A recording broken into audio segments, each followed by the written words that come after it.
Nigeria. President Bola Tinubu presided over the Council of State meeting at the State House in Abuja. The meeting had in attendance former presidents and heads of state, including General Yakubu Gowon, Muhammadu Buhari, Goodluck Jonathan, and General Abdulsalami Abubakar. Meanwhile, the Council of State passed the vote of confidence in President Bola Tinubu's administration's leadership and ability to manage the affairs of the nation at this time. On this and other national issues, let's speak with Senator Shuaib Salisu. He's the Chairman, Senate Committee on ICT and Cybersecurity, and is also the Vice Chairman, Senate Committee on Media and Publicity. Also joining us tonight is Ayodele Adewale, Political Affairs Analyst. Gentlemen, good evening to you, and thank you very much for joining us on Politics Tonight. Thank you.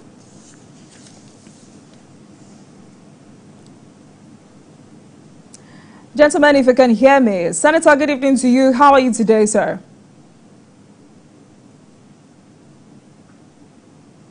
Distinguished, can you hear me?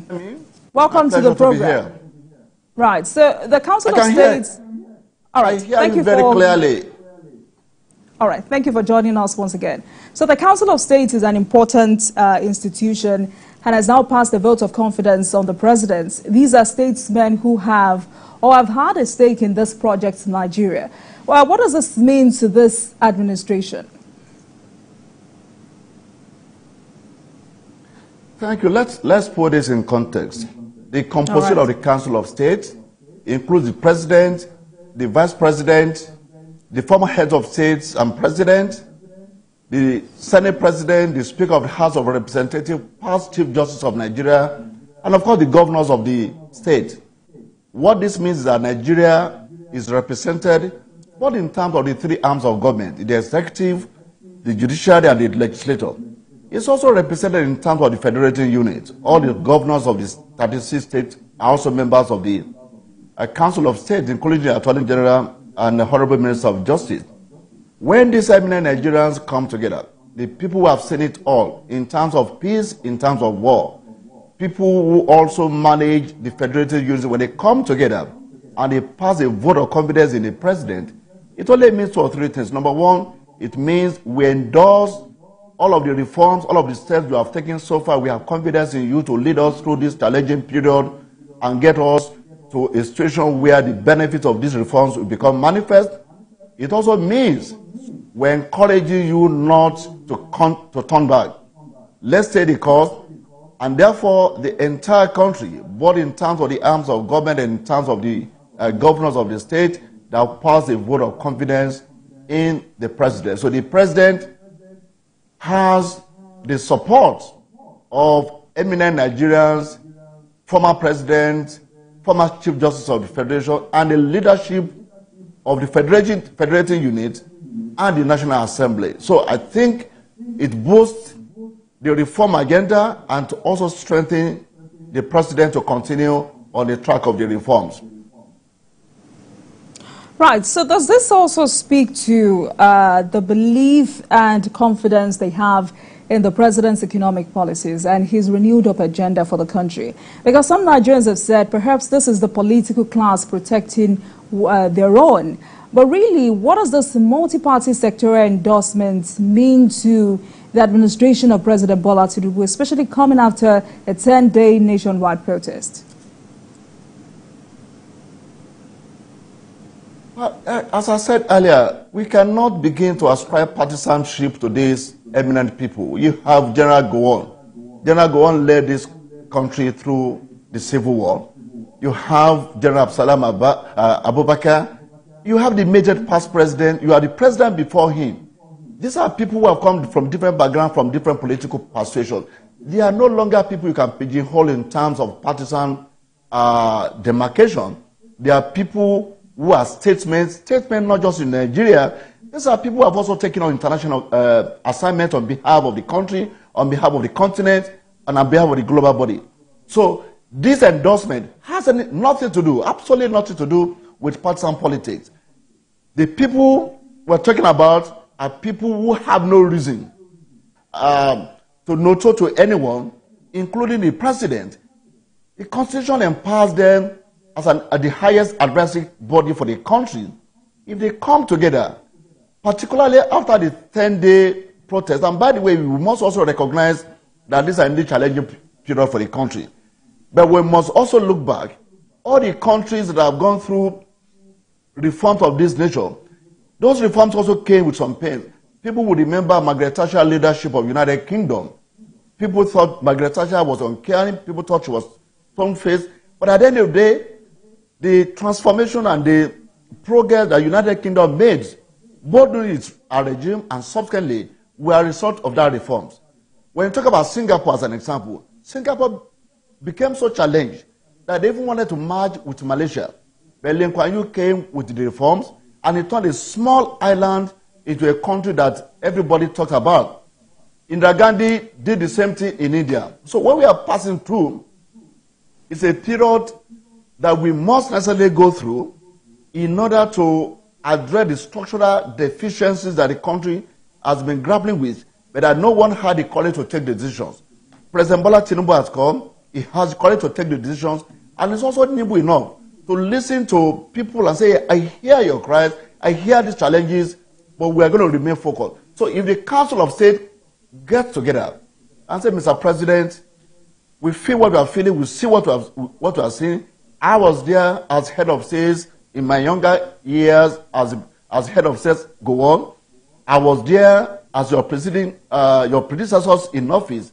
If all of this come together, and the 36 state governors are also coming together, the 36 governors were not elected on the platform of one political party. They were elected on the platforms of different political parties. They came together and said, Mr. President, as the governors of the Federation Unit, we identify with you, we will support you, forge ahead with this reform. You will find us to be willing partners in this process. And it's also a commitment on their part.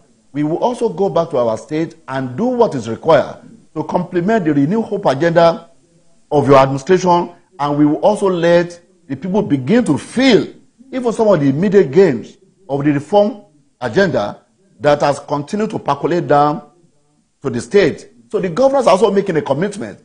As much as they're endorsing the president's renewed hope agenda and the reforms, they are also making an implicit commitment to support him and to also ensure that at the state level, they also do what is required to ensure that the pains of the people are addressed in the short terms and the full benefit of reforms are realized even at the subnational level.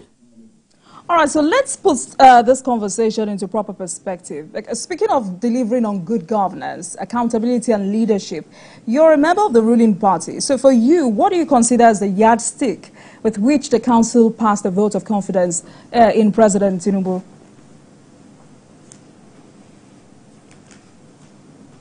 The vote of confidence doesn't come too often. When last did you hear the Council of State pass a vote of confidence in any president?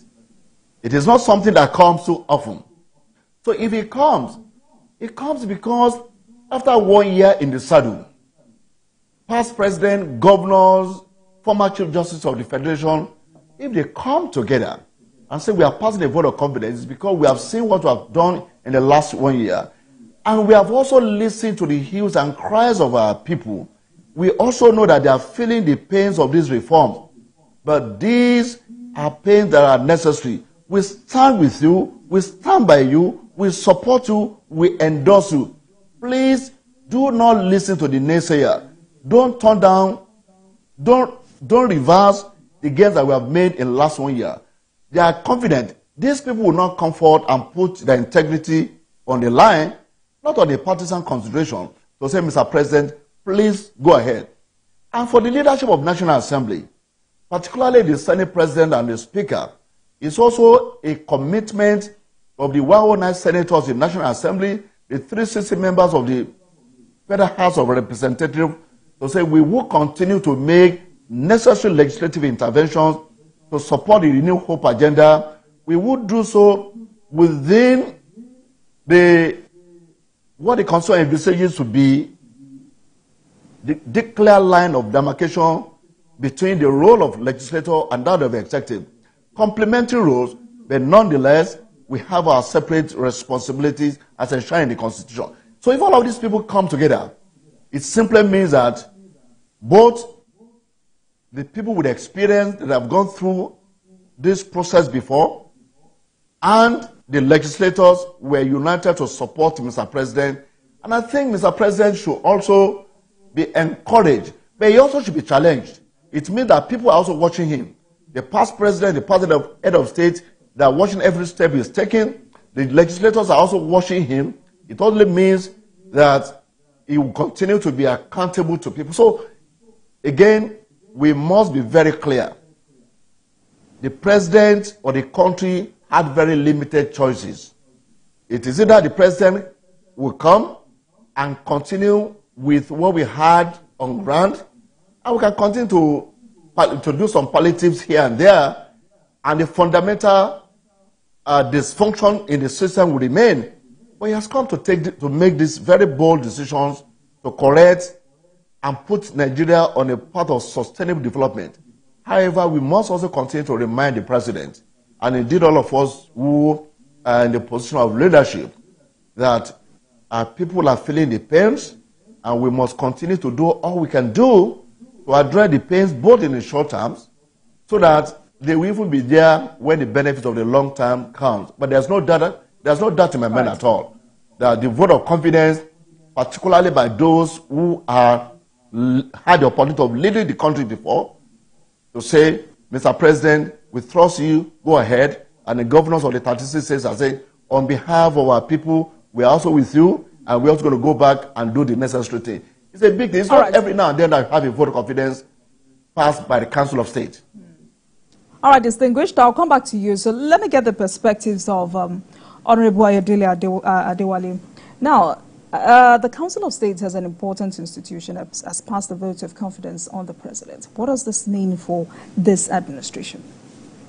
Well, it's a moral booster for the administration, and it helps to tell them that people appreciate what they are doing, and the activity is working in progress towards deepening the development in the country. The administration also is of note that there are a lot of imbalances, and they've come out readily many times to tell us what they're doing, and that they're doing their best to make sure that they bring back the robust prosperity that Nigerians duly deserve. And for the past president, like I did tell somebody today, that the vote of confidence is to give more encouragement to the president and the administration that we are with you, continue your best to govern this country aright, and of course to put the nation together. Okay, so another angle from which Nigeria saw that entire meeting was the Council of State commending Nigerians for resisting unconstitutional change of government, emphasizing that if anyone was dissatisfied with this administration, such a person should wait for 2027. So does this also speak to the credibility of the 2023 presidential election and the ultimate victory of President Bola Tinubu? Well, it does. It does, because the whole process was tested out to the Supreme Court. And in every stage of that process, it was very clear. And at the Supreme Court also, if you remember, it was televised. Everybody watched the process and all of that. And like it has been said, that if people are disenfranchised about what had happened, there's another opportunity in 2027 for them to build and rework all their processes. It will be very foolhardy for anybody to go by the back door to try to torpedo the democratic dispensation that we have now. And if there had been any crisis, I can guarantee you that it would have led to a bloodbath. I mean, for you to usurp or remove a constituted or constitutionally elected system, you must have to go through armed struggle, basically. And in doing this, a lot of people will lose their lives.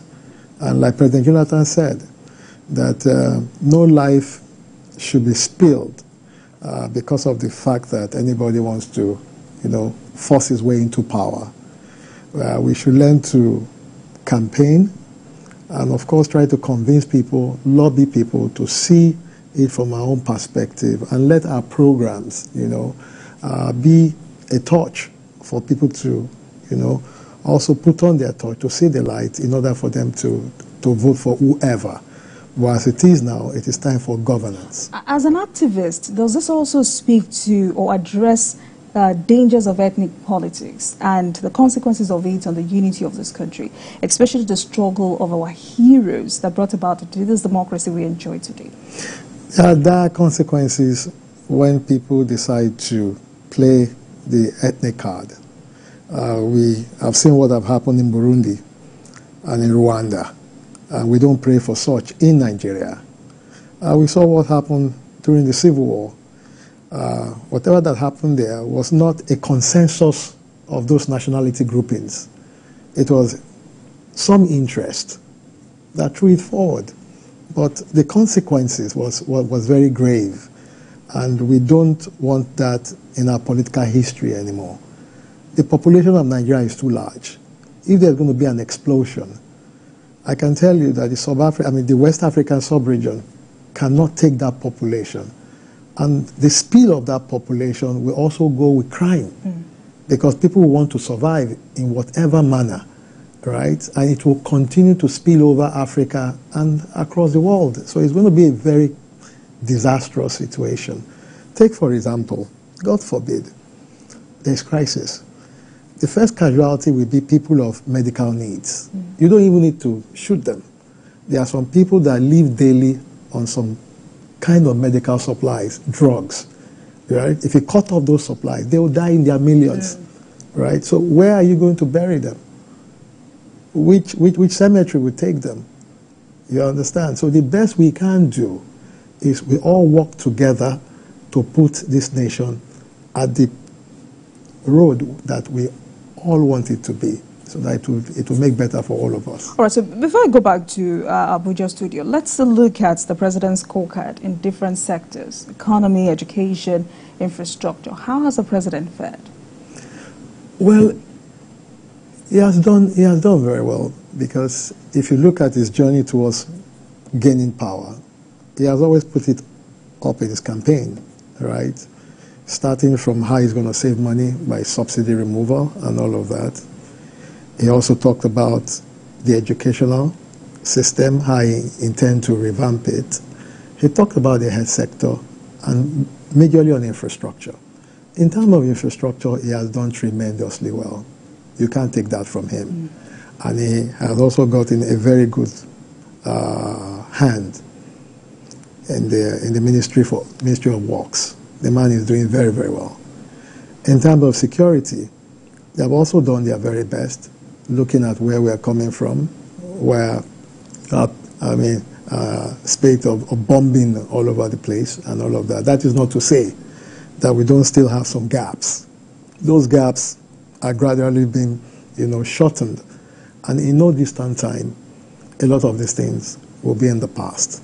The much talked about CNG buses and all of that, they started rolling out. And I'm very happy that Innocent have come to take the lead. Just recently, they launched about 20 of it. Some other state governors have done their own. Private sector will key into it. The conversion system has started and all of that. And so many other things are coming upstream. All right, I'll come back to you. Distinguished, you have said the president must continue to look for ways to mitigate this hardship. But let's also talk about the president's lieutenants, the ministers. Have they held their end of the renewed hope agenda of the president?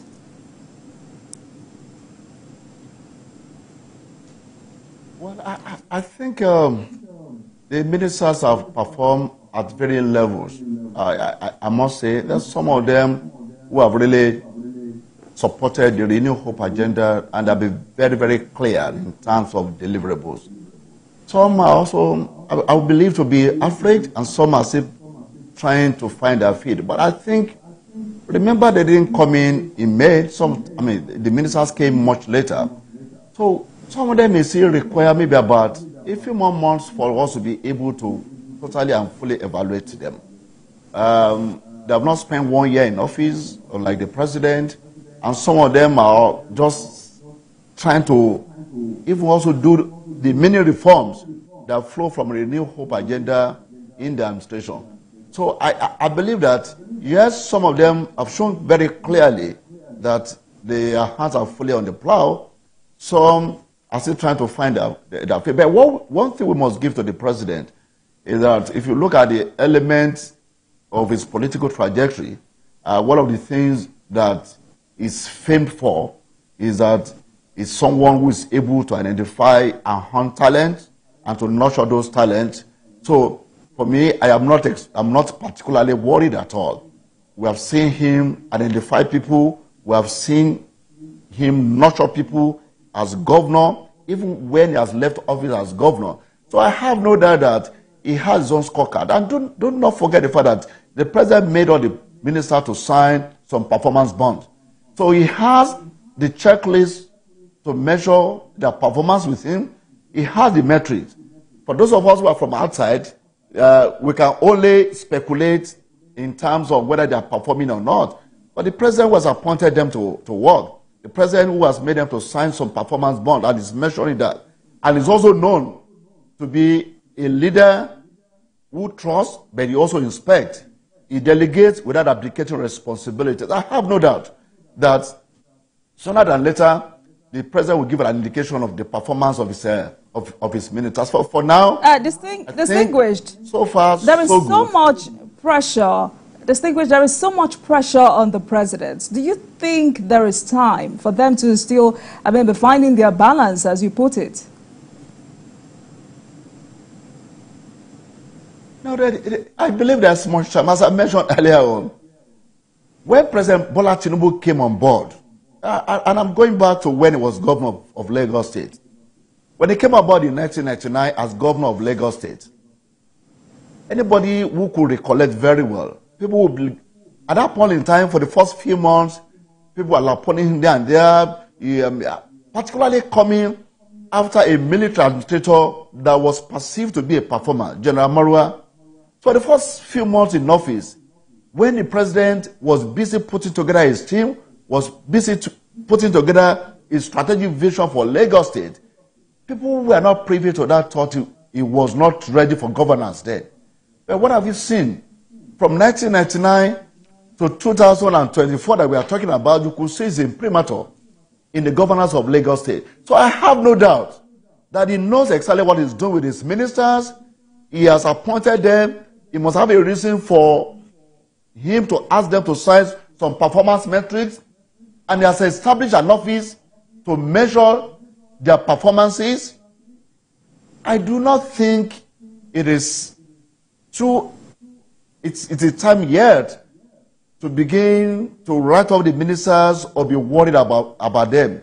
We can see some sequencing in what the president is also doing in terms of his priority areas. I could begin to see, for instance, that he wants to put infrastructure in place. When infrastructure is in place, every other thing can layer on it. You could see that the diversification you're also doing in terms of the economy. You can take the solid minerals as an example. You can also see what he's doing in terms of food security. You can see what he's doing in terms of preparing the country for technology advancement. Each of these ministers are doing things that may not be in the public glare yet. And I think we must also say this. It does appear to me as well that if there's one area that I would like to see an improvement, is further engagement of the citizens. Whenever the president comes out to speak to the people, they seem to listen and they seem to understand where he's headed. I think we need more of this engagement, even from the ministers, from the heads of government agencies, to engage the people, to carry them along so that they can have a buy-in for this reform. But I have no doubt that the reforms are clearly articulated and are headed in the right direction, and the reform is being led by the master strategy himself. Someone who has been a senator of the Federal Republic of Nigeria. He has been governor of Lagos State, the heartbeat of the nation's economy. He has been a Nadeko chieftain. He has been known to be supporter of previous administration. He cannot come into his own beat and his own mandate, and he wouldn't know what to do with it. I have no doubt that by the time we're talking about his second year in office, the benefit of this reform will have been clear, and the performance of the minister will also have been manifest. All right, gentlemen, let's go on a break, and when we come back, we'll shift our attention to other matters. Please stay with us, everyone.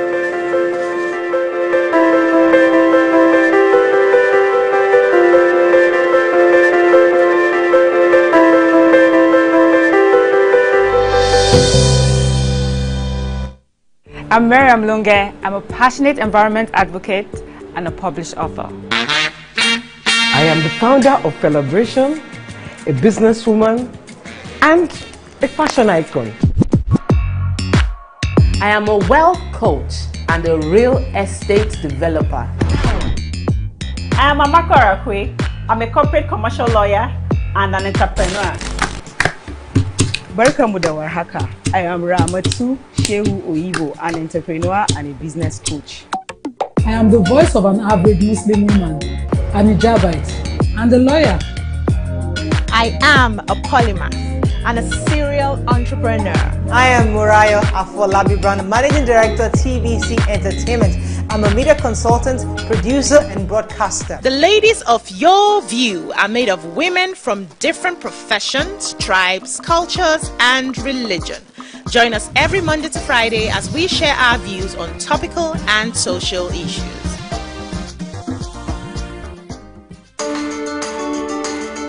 There is always more to a story than the screaming headline, the part of a story that is not told.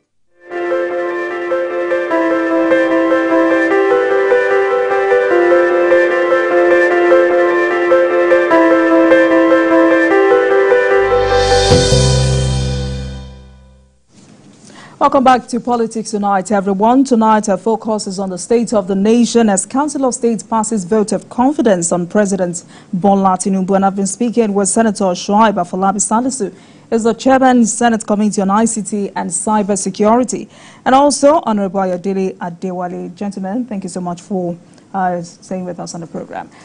Distinguished, let me start with you, the second part of the program. And I'd like us to turn our attention to a significant development. On Friday, a delegation of national leaders of thought, known as the Patriots, met with the president.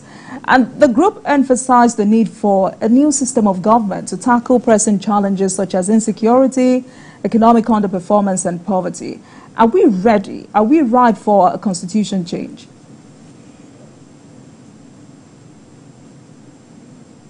Rather, I won't say constitution change, but I would say there's certainly a need to tweak a number of things that we have in a country if the federative unit are to operate at optimal level. I'll give you a few examples. The security architecture, as it were, everybody has complained about it, is certainly not effective enough. You cannot have one police system for the entire country. How would the Inspector General of Police or the Commissioner of Police that is appointed from Abuja will know my village in Ayodele local government to be able to police it, whereas the local hunters may be able to do a better job? Simply put, we need to look at the constitution in terms of the security architecture. That's one example. I am also from Ogun State. My state is blessed with solid minerals. The cement, large population of, large percentage of cement that's been produced in this country comes from Ogun State. Somebody in a cadastral office in Abuja will give mining license.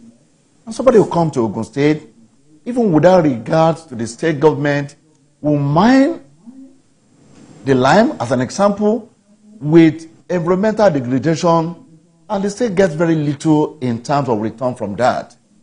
We would like to see some changes in the revenue allocation.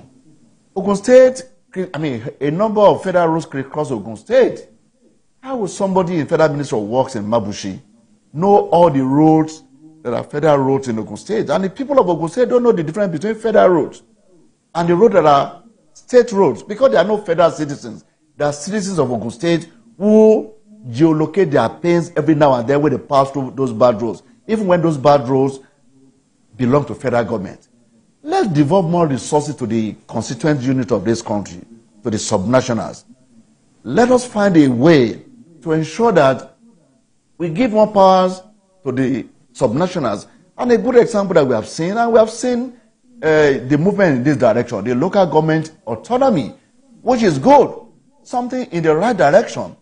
But there are a number of other things that we need to do. But the process of constitutional change itself must also be done within what the Constitution envisages. So, we thank the patriots.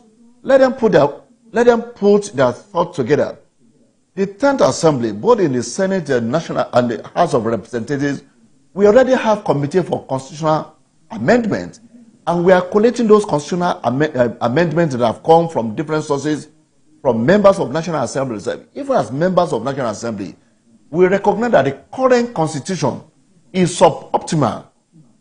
If Nigeria must be truly run as a federal system, and if the federating unit will have some breathing space to be able to, to function optimally within a country that is united, that is prosperous. That prosperity can only come when the constituent unit, the subnationals, are prosperous. The current arrangement where everybody runs to Abuja for monthly allocations, large percentage of allocations, does not augur well for the federal system. So, in principle, we require constitutional changes. Some can be very dramatic, some can be very significant, but whatever constitutional change we envisage must also be done within what the Constitution envisages as a process for amending the Constitution of the Federal Republic of Nigeria. There are those who have also said, all right, there are those who have also said, perhaps our challenge isn't about the Constitution, but the character and attitude of those who operate it. Is this valid? They are not mutually exclusive. They are not mutually exclusive in the sense that even when you have the best attitudes and the best value, and yet the Constitution itself hamstrings the subnationals, the best values and the best attitude will not allow the subnational to thrive. On the other hand as well, even if you have the best Constitution, and we also do not have the right disposition, the right attitude, the right value system to complement the Constitution that we have, it will also not get what is optimal. So we need the two. We need change of attitude on the part of all the stakeholders, but we certainly need an article of faith, a document that binds together, that specifies the roles, responsibilities, that delineates the functions of every tier of government, and then allow the subnationals to thrive. When the country was operating a constitution that was based on parliamentary system, in Western region was going at its own pace. And that was the time the Western region established a University of Ife, now called Obafemi Awolowo University. The Eastern region established University of Nigeria. The Northern region established Ahmadu Bello University. Everyone was going at its own pace, but we all were together as part of a federal system. The current system, I believe, is too choking for subnationals. We need a system that allows the subnationals to prosper, but we also, of course, require new attitude, better values, better disposition from the stakeholders in the political process and the citizens as a whole. All right, Honorable Adewale, you heard him. So how do we draw a balance? And also a new document or a further amendment? Well, it's a sequence of both until we are able to convoke a national conference where all the provision of the Constitution will be reworked in order to suit contemporary realities, and especially for resource control and to create roles for the traditional institution. The traditional rulers also have a lot to do when it comes to issue of security and, of course, management of society and all that. We thank the President for taking the bold step to give more powers to local government and, of course, to sponsor that bill to the National Assembly. There are so many gaps within the Constitution that needs to be reworked. And I was fortunate to be part of the Chief Anthony Enaro-led Pro-National Conference organization. I was the mobilization liaison officer of that conference, and Professor Wole Soyinka was the vice, Dr. Beko was deputy, and we had a lot of heads there. And we came up with a draft constitution for Nigeria. And if that constitution had gone through a referendum, it is far better than what we have now as a Nigerian constitution. Issue of resource control, issue of devolving more powers to different federating units, issue of security, and so many things, even gender. So many things was discussed and reworked, including issue of lowering the political age benchmark, for youth to get involved more. Many of these issues were. Let's talk about the issue of security. Have we made any progress?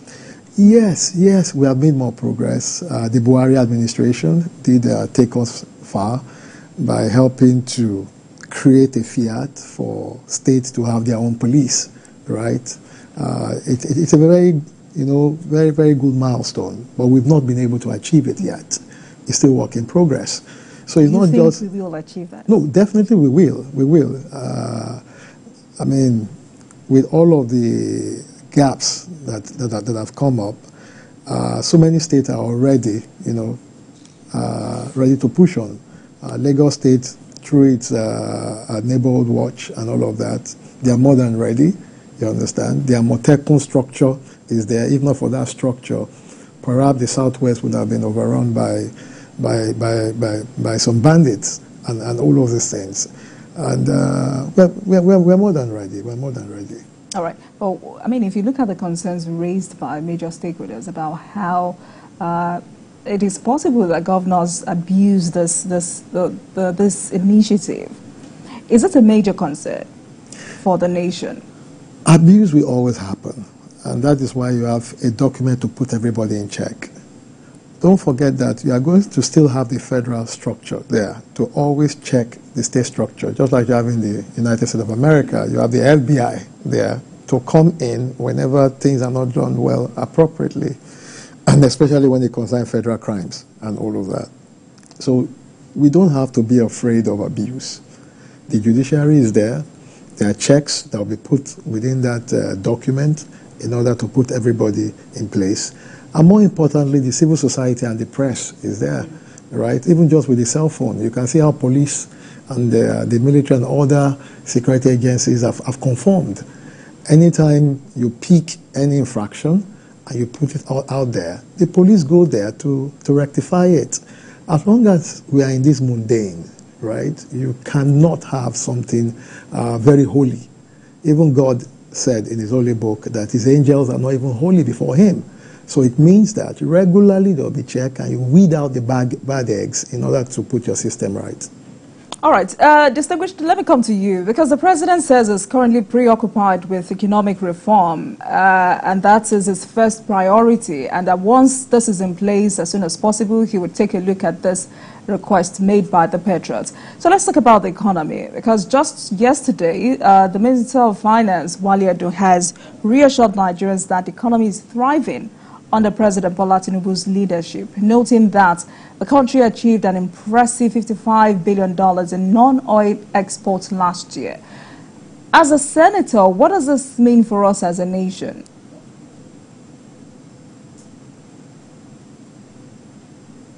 Well, what it does mean, number one, is that we're on the right track.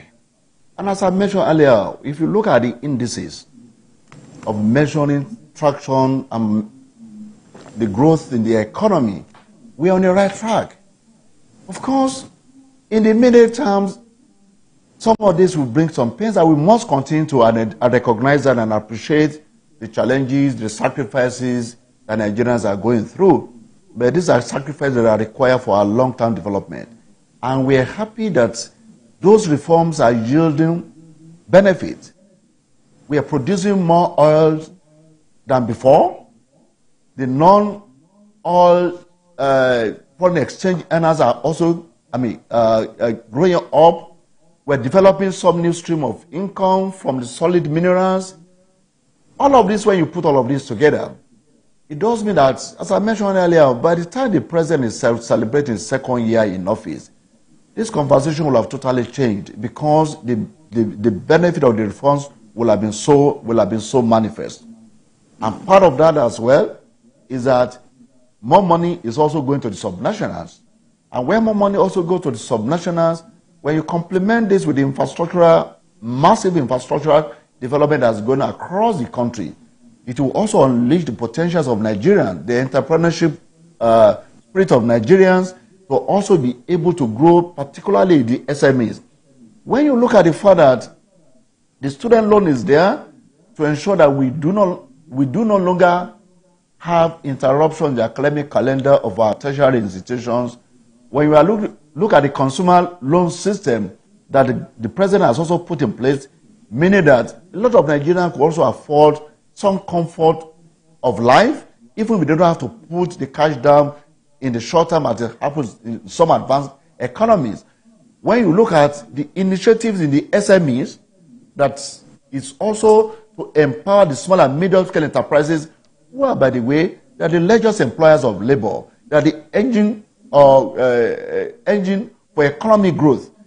When you look at all of this and the conversion of fuel, the CNG buses, just about a few days ago, the president launched 30 buses based on CNG in Abuja. When you look at all of these, they come in bits and pieces.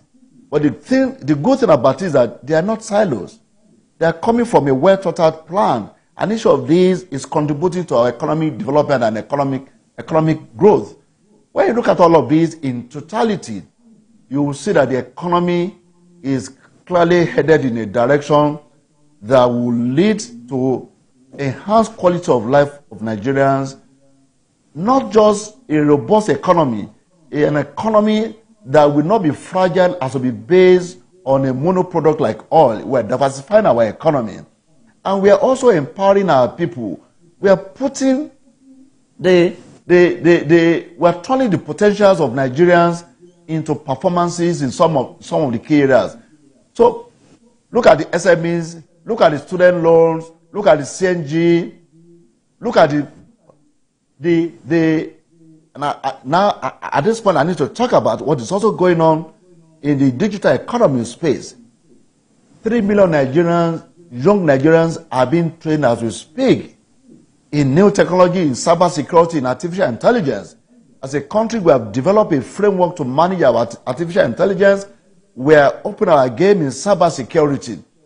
And these are resources that are inexhaustible. We can exhaust our oil. We can exhaust our mineral resources. What we cannot exhaust is the brain power of our youth, who constitute 70% of the Nigerian population. And when you have those people, you train them, they are no longer just going to be productive locally. They also have the potential to earn foreign exchange. And good news is this. The good news, and I said this, and I will yield ground to you. The diaspora remittances only come seconds after our earnings from oil. It even comes before foreign direct investment. Meaning that if you train these youth, some of them will stay here, some of them may travel, some of them may not even travel, and there will be any foreign currency here.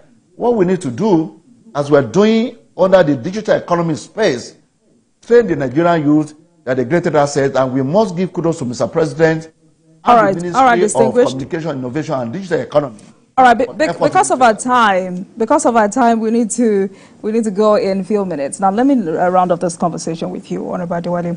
The President has called for unity of purpose and more collaboration between the federal government, state governors, National Assembly, and Nigerians. So how do we sustain a peaceful coexistence in this country?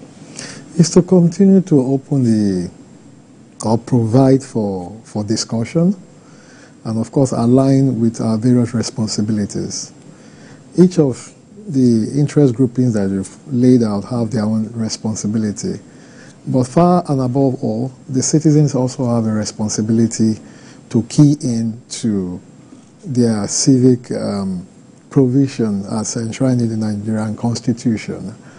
Yes, we have a government that we have all voted for, but we also need to build values. we should not forget that people who are elected into office or appointed and what have you have come from various families.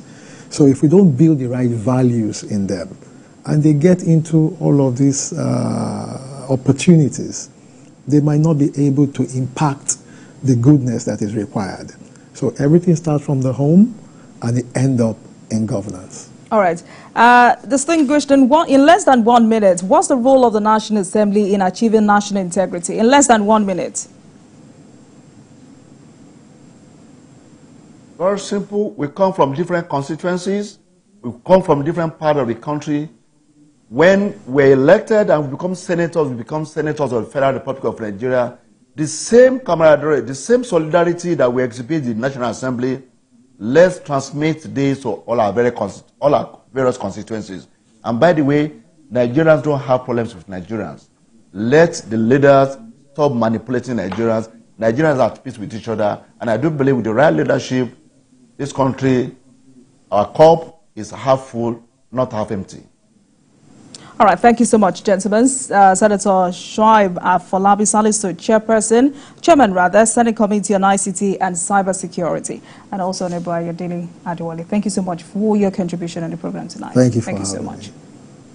And thank you for watching, everyone. That marks the end of today's episode of Politics Tonight. But you can watch the repeat broadcast of this episode at midnight. Get in touch with us on our social media handles, Facebook, Instagram, and X at TVC News NG at Olajumoke using the hashtag Politics Tonight. We're also on YouTube at youtube.com/TVC News Nigeria. I am Olajumoke Olatuji. Good night, everyone.